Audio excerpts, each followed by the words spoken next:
Brought to you by Agilus Diagnostics.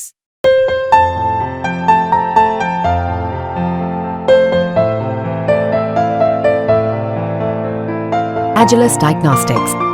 बीते शुक्रवार को जीडीपी के आंकड़े आए जो चिंता पैदा करने वाले थे। जीडीपी आंकड़े घटकर आए जो ये बताता है कि देश की ग्रोथ को एक झटका लगा है। इस साल पहली तिमाही में जीडीपी ग्रोथ घटकर 6.7% रही, वहीं पिछले साल की पहली तिमाही में ये 8.2% रही थी। ये झटका चिंताजनक है और इस बीच global financial services group Nomura ने भी एक चेतावनी दे दी है। नोमुरा ने भारत की ग्रोथ को लेकर भविष्यवाणी की है जो कि अच्छी नहीं है।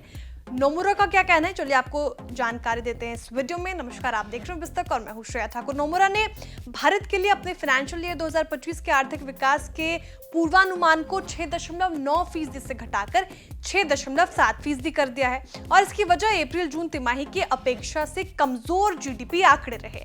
भारत की जीडीपी में 6.7% की बढ़ोतरी हुई जो रॉयटर्स पोल के 6.9% पूर्वानुमान और पिछली तिमाही में 7.8% की वृद्धि से कम है। अब सवाल ये कि ग्रोथ को आकर झटका क्यों लगा और नोमुरा का ये अनुमान क्यों है, तो इसके पीछे 3 बड़े कारण हैं। सबसे पहले कॉर्पोरेट मुनाफे में कमी आई है। बैंक ऑफ बड़ौदा की रिपोर्ट के डेटा से पता चलता है कि 3000 कंपनियों की कुल बिक्री साल दर साल 7.7% रही, वहीं मुनाफे में साल दर साल आधार पर 3.5% की ग्रोथ हुई है। पिछले साल इसी तिमाही में कुल बिक्री 2.3% और मुनाफा 37.1% रही। कुल 2539 कंपनियों की बिक्री घटकर 5.2% रह गई, जबकि प्रॉफिट में 3.1% की गिरावट दर्ज की गई। रिपोर्ट में यह भी कहा गया कि सेल्स ग्रोथ यानी बिक्री में लगातार गिरावट चिंताजनक है क्योंकि ये कमजोर घरेलू मांग यानी डोमेस्टिक डिमांड का संकेत देता है। दूसरा सबसे बड़ा कारण है सरकार की ओर से कम खर्च। चुनाव के कारण सरकारी खर्च में कमी ने जीडीपी को गिराया है।